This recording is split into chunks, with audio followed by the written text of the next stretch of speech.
Grandma, you're embarrassing. Emma said it with her little chin lifted high, in front of everyone. I froze, holding a paper cup of lemonade in one hand and a plate of cookies in the other. Her classmates were clustered around the craft table. Bright posters hung on the walls of the school gym. Parents stood in little groups, talking. The microphone squeaked somewhere near the stage. And my 6-year-old granddaughter, the child who used to fall asleep on my chest, looked straight at me and said I was embarrassing. She didn't whisper it, she didn't say it only to me. 2 girls beside her giggled and glanced my way. One of them tugged at her sparkly t-shirt and murmured something in Emma's ear. Emma's shoulders stiffened. She stepped a bit farther from me, as if I were too large, too loud, too much. I had just finished telling her teacher how proud I was of Emma's drawings. I had pulled out my phone to show pictures of the art she taped all over my fridge. I had started one of my usual stories about when she was a baby and how she used to crawl after my slippers. That was when she cut me off. Grandma, you're embarrassing, she repeated, lower this time but still sharp. Can you just stop telling baby stories? Sarah, my daughter, stood a few feet away, talking to another mom. I saw her eyes flick over, then quickly away, as if she hoped the moment would pass on its own. My smile stayed on my face, but it felt like it no longer belonged to me. I set the plate of cookies down on the nearest table. One of the cookies slid off the edge and crumbled on the floor.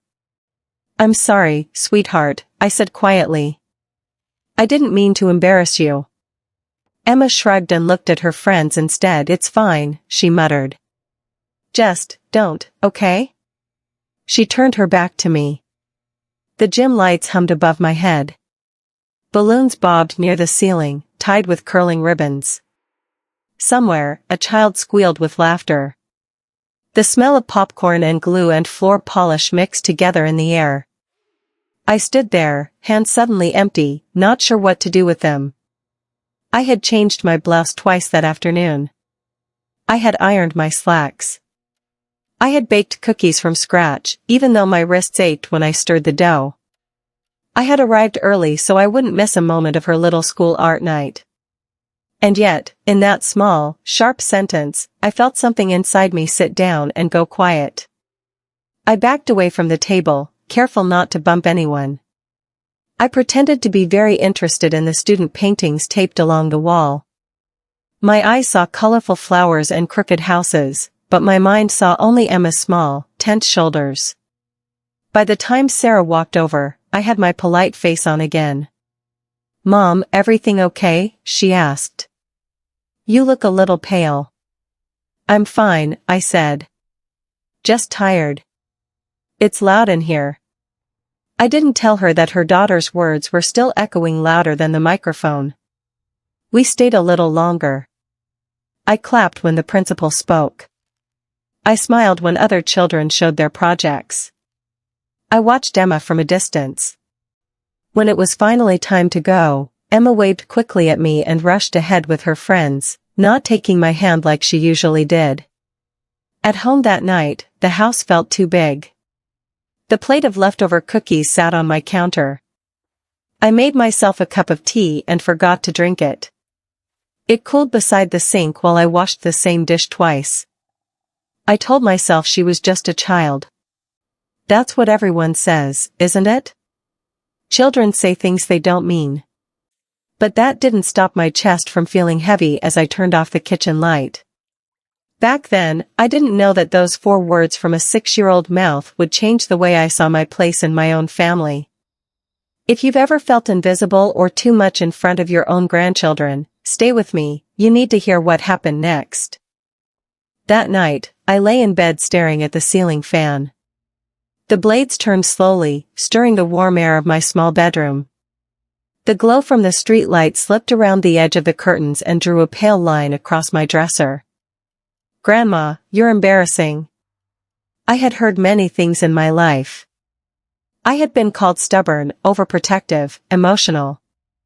My late husband had once joked that I was too proud for my own good. But somehow, coming from that little girl, those words felt different. They felt like a door quietly closing. The next morning, I brewed coffee instead of tea, just for something stronger. I sat at the kitchen table with an old photo album open in front of me. There was Emma as a baby, asleep on my chest. There she was at 2, sitting in my lap, frosting smeared on her nose from the cupcakes we baked. There she was at 4, clutching my hand so tightly at the park because a dog had barked too loudly. Back then, if I had told her she embarrassed me, she would have cried all day. I touched the plastic over one of the photos, tracing the outline of her small hand. Maybe I had held on to those days too tightly. Maybe that was my problem. Later that week, Sarah called. "Hey, Mom," she said. "Thanks again for coming to the art night. Emma was happy you were there." I hesitated. "Was she?" I asked. She seemed annoyed with me. "Oh, she's just going through a phase," Sarah said with a sigh. Her little friend Lily told her grandma is cringe because she sings in public. Now Emma is terrified of me doing anything uncool too. So she's a bit sensitive. I almost laughed at the word sensitive. "I see," I said. "Well, I don't want to make things harder for her." "Mom, you're not," Sarah replied quickly. "Really? She loves you. She just wants to feel big and grown up when her friends are around. Kids are weird." We talked about other things after that. Groceries. The weather. The latest show she was watching. But my mind stayed back in that gym in that moment.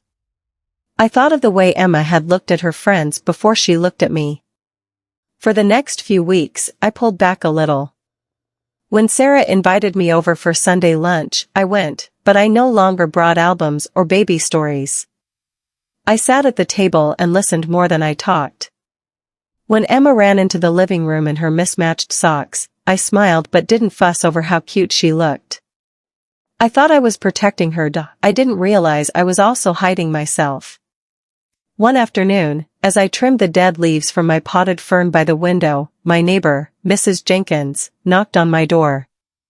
She was a widow like me, a few years older, with sharp blue eyes that missed very little. "You look like you're thinking yourself into a corner," she said, stepping into my kitchen as if she lived there. "What's going on?" I told her. "Not everything, just the basics." The school night. The word embarrassing. The way it had made me feel strangely small. She listened without interrupting, rinsing 2 mugs and making tea as if she were the host. "Children these days," she said at last, handing me a steaming cup. "They live in another world. Screens, friends, new words for every feeling. But the thing underneath is the same." "What thing?" I asked. "The fear of not fitting in," she said. "When I was young, we called it something else. But it was still fear." She took a sip of tea and looked at me over the rim. "You're not embarrassing," she went on. "You're a mirror. Sometimes people don't like what they see reflected back, how young they used to be, how dependent, how loved. It makes them uncomfortable. So they push the mirror away."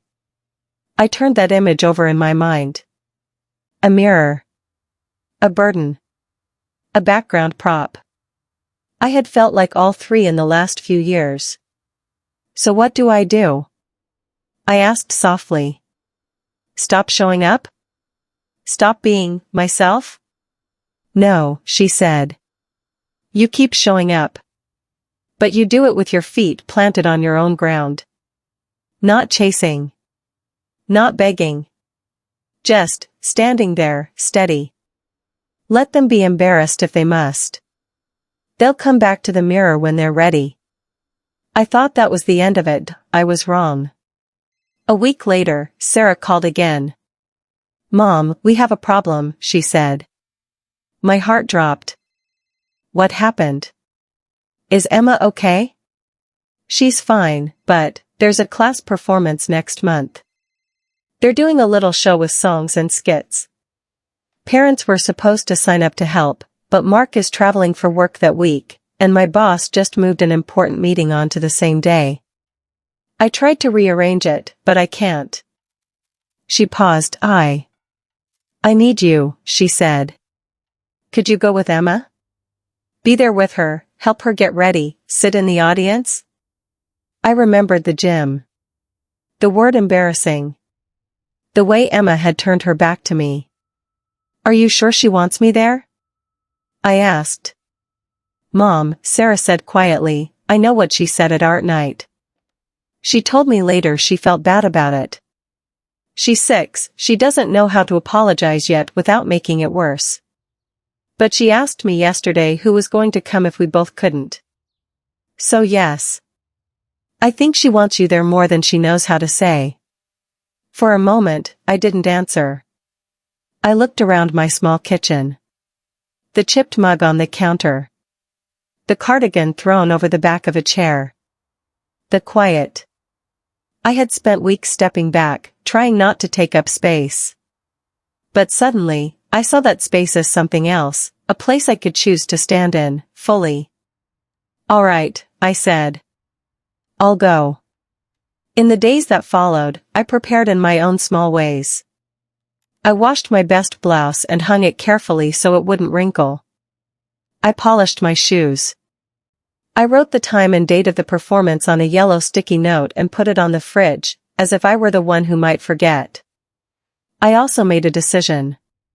I would not bring any photo albums, I would not tell baby stories without being asked, I would show up, sit where they told me, and simply be there. Not as a shadow, not as a clown, just as a grandmother who loved her granddaughter. On the morning of the show, the sky was overcast. A light drizzle tapped against my kitchen window as I buttoned my blouse. I checked my reflection in the mirror by the front door. Lines around my mouth, soft gray hair, eyes that had seen too many goodbyes. You are not embarrassing, I told the woman in the glass. You are a blessing they don't always know how to receive. The school auditorium was smaller than the gym but just as noisy. Rows of folding chairs filled the room. A makeshift stage at the front held cardboard trees and a painted backdrop of clouds. Children darted between the seats, costumes rustling. I arrived early and found a seat in the middle row. I folded my hands in my lap and watched the teachers organize the chaos. After a few minutes, I saw Emma at the side of the stage. She wore a little blue dress and white sneakers. Her hair was pulled back with a ribbon. She was talking to another girl, but her eyes kept sweeping the room, searching. When she spotted me, she stopped mid-sentence. Our eyes met, her face changed, just a flicker, but I saw it. Relief. Surprise. Something softer than both. She gave me a tiny wave. I lifted my hand, not too high, just a small wave back, like a shared secret. She didn't run over to me, she didn't call out. But her shoulders relaxed. Her hand stopped twisting the hem of her dress. The lights dimmed a little. Parents hushed. The principal spoke into the microphone, words about community and hard work and how proud they were of the children. I heard very little. My heart was beating in my ears as if I were the one about to sing. The performance began. There were songs about seasons and friendship. 2 boys performed a silly skit about a lost dog. The audience laughed and clapped. I clapped, too, feeling my palms sting. Then it was Emma's group's turn. They lined up at the front of the stage, small bodies in a crooked row. Emma stood in the middle. She held a cardboard star in her hands. The music started. Some children sang loudly, others mumbled. Emma looked at the back wall for the first verse, her mouth moving without much sound. Then, halfway through the song, her gaze drifted over the crowd again. She found me. I didn't wave this time. I just smiled and nodded, once, slowly, as if to say, I see you. I'm here. That's all. Her voice grew a little louder. Her shoulders lifted. By the last chorus, she was singing clearly, holding her star high. When the song ended, the parents erupted in applause. I clapped until my hands hurt. I wanted to stand up, to shout her name like I used to at her little backyard games. But I stayed seated. I kept my promise to myself. I let the moment be hers. After the show, children poured off the stage into the arms of their parents. Hugs, photos, phones held high. I stayed in my seat for a while, letting the rush move around me. I told myself I would wait. If Emma wanted me, she would find me. It was one of the hardest things I had ever done, to wait, and not reach for her first. Minutes stretched. Parents started to leave. The room grew emptier, noisier in a different way. I gathered my purse and stood, feeling a familiar ache in my knees. I slowly walked toward the aisle, telling myself it was all right. I had been here. She had seen me. That was enough. Grandma. Her voice sliced through the murmur. I turned. Emma was running down the row of chairs, her blue dress flying, cardboard star forgotten on a seat behind her. Her ribbon had slipped to one side. Her cheeks were flushed. Before I could open my arms, she threw herself against me. She hugged me so fiercely that I stumbled back a step. Her little arms wrapped around my waist, face pressed into my blouse. I thought you weren't coming, she said, voice muffled. Mom said you might be busy. But you were here the whole time. I was, I said. I put one hand on her back, feeling the quick rise and fall of her breath. I wouldn't miss it. She leaned back and looked up at me. Her eyes were wet, but she wasn't crying. Not exactly. I'm sorry, I said you were embarrassing, she blurted out. That day at art night. I didn't mean it. Well. I did, but I didn't. Lily said Grandma's talk too loud and it made me feel weird and I said it and then I felt bad and then I didn't know what to do. The words tumbled out in a rush, all tangled and honest. I took a slow breath. It hurt, I said, because I wanted her to know that words mattered. But I know you're learning. And I know you love me. I could see it in your eyes today, up on that stage. She hugged me again, even tighter. You didn't wave like a crazy person, she said into my shoulder. You just smiled. That helped. I looked at you when I got scared. I laughed then, softly, my chest loosening. I thought of Mrs. Jenkins and her mirror. I'm glad I could help, I whispered. Sometimes loving someone means being very loud. Sometimes it means being very quiet. Today, I was quiet. She pulled back, serious. Next time, you can be a little loud, she said. I liked knowing you were there. Sarah appeared beside us, phone in hand. There you two are, she said, smiling. I tried to catch up, but somebody ran faster than me. She looked at me, and I saw apology in her eyes too, for all the little moments she had not noticed. Thank you for coming, Mom, she said. Emma wouldn't stop scanning the crowd. I looked at my granddaughter, still clinging to my hand. I waited, I said, half to Sarah, half to myself. And then she hugged me. Life didn't magically transform after that performance. Children still had tantrums. Adults still rushed. There were still days when I felt like an afterthought, like the extra chair at the table that no one quite knew what to do with. But something inside me had shifted. I no longer thought of myself as a problem to be fixed, or a decoration to be placed in the background. I was a person with a history and a heart, and my presence had weight, whether the younger ones knew how to carry it or not. A few weeks after the school show, Emma came to spend the afternoon at my house. Sarah dropped her off with a quick kiss and an apology about a work deadline. Emma burst through my front door carrying a backpack and a jumble of colored markers. Grandma, can we draw? She asked. I want to make something. We spread paper across the kitchen table. Sunlight slanted through the window, turning the steam from the kettle into soft clouds. The fern by the window had new green shoots. As Emma drew, she chattered about school, friends, reading. The hurtful words from that night in the gym felt like a distant echo, replaced by the steady stream of small, ordinary sentences. At one point, she looked up at me, brow furrowed. "What were you like when you were my age?" she asked. My hand stilled on the teapot. "Well," I said slowly, "I loved to climb trees. I tore my dress more times than my mother could count. I read by flashlight under the covers until she yelled at me to go to sleep. And I was very, very sure I knew everything." Emma giggled. "Tell me a story," she said. "A real one." For a second, old fear tugged at me. The memory of her saying, "You're embarrassing," flared briefly. I looked at her. She was watching me, not with the nervous eyes of a child afraid her friends might see, but with quiet curiosity. Just the two of us. No audience. No stage.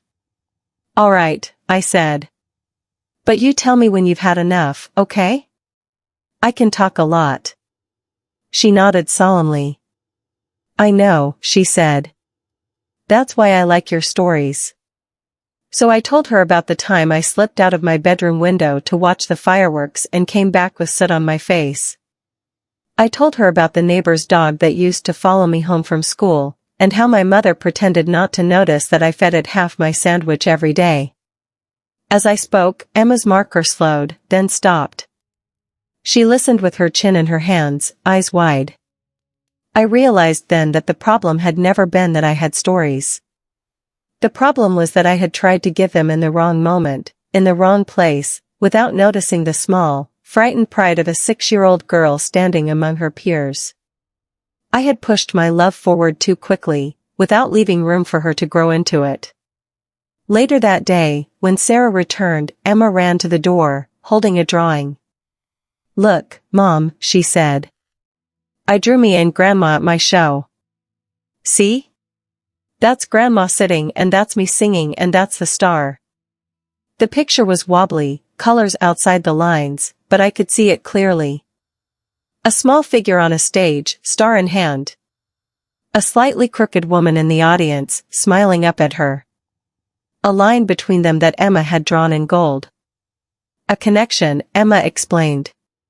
"So she can send me brave feelings." Sarah looked at me over her daughter's head. Her eyes glistened. "That's beautiful," she said. "She talks about you a lot, you know. Especially when she's nervous." On Sunday, I went to church like I always did. I lit a small candle for my husband, for my children, for my grandchildren. For all the unsaid apologies and clumsy sentences that had passed between generations. When I came home, I made myself a cup of tea and actually drank it while it was still hot. The afternoon light touched the leaves of my fern. Outside, the neighbor's cat stretched lazily on the fence. I sat at my kitchen table and thought about dignity. When you are young, dignity feels like strength, standing tall, proving yourself, winning arguments. When you are old, dignity becomes something softer, but no less firm. It is the quiet decision to keep your heart open without handing it to anyone to trample. It is the courage to show up for the people you love, even when they are not sure how to receive you. It is waiting in a crowded auditorium, not knowing if anyone will come, and staying anyway. Emma still rolls her eyes sometimes. She still cares what her friends think. There will be more moments when my stories are too much, when my clothes are old-fashioned, when my hugs are too long. But now, when I remember that little voice saying, "Grandma, you're embarrassing," I also remember the warmth of her arms around my waist, the way she ran toward me after the show, the gold line she drew between us on paper. I waited that day and then she hugged me. Sometimes, that is what love looks like when you are older, standing still, rooted in who you are, so the people you love have something steady to run back to. If this story touched your heart, you can like this video, leave a comment, or share it with someone who might need to hear it. If you've ever felt treated like a burden, my next story may speak to you even more. And if you'd like more stories like this, you're always welcome to subscribe to this channel, Lydia's True Stories.